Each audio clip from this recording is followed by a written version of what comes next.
किसान भाइयों, हर साल हमारी फसलों का भाव कभी ऊपर जाता है, कभी नीचे। और सबसे बड़ी दिक्कत ये है कि हमें पहले से कुछ पता ही नहीं चलता। कभी मंडी में रेट अच्छा मिलता है तो लगता है काश थोड़ा पहले बेच देते, और कभी कम मिलता है तो मन में सवाल उठता है कि आखिर कौन सी फसल बोए ताकि अच्छा मुनाफा मिले।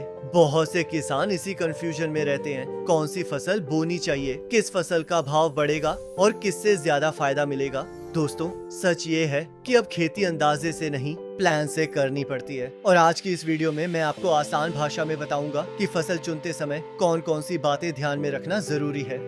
सबसे पहले एक बात समझ लेते हैं, फसल का भाव ऊपर नीचे होता क्यों है। इसके पीछे 3 बड़ी वजहें होती हैं। पहली वजह है आपूर्ति यानी सप्लाई। जब मंडी में माल ज्यादा मात्रा में पहुंचता है तो दाम अपने आप नीचे दब जाते हैं, और जब माल कम आता है तो वही फसल महंगी बिकने लगती है। दूसरी वजह मांग यानी डिमांड। जिस चीज की खपत बढ़ती है या जिसका इस्तेमाल सीजन में ज्यादा होता है, उसका रेट उसी समय ज्यादा मिलता है। तीसरी वजह सरकारी नीतियाँ और मौसम। आयात निर्यात पर सरकार क्या फैसला लेती है, MSP क्या है, बारिश कैसी पड़ी, कहीं बाढ़ या सूखा तो नहीं, इन सब का सीधा असर भाव पर पड़ता है। यानी अगर आपको आपूर्ति प्लस मांग प्लस नीति प्लस मौसम, इन चारों की बेसिक जानकारी समय पर मिल जाए तो आप फसल का भाव काफी हद तक पहले से अंदाजा लगा सकते हैं। और इसी समझ से किसान सबसे सही समय पर अपनी फसल बेचकर अच्छा मुनाफा कमा लेते हैं।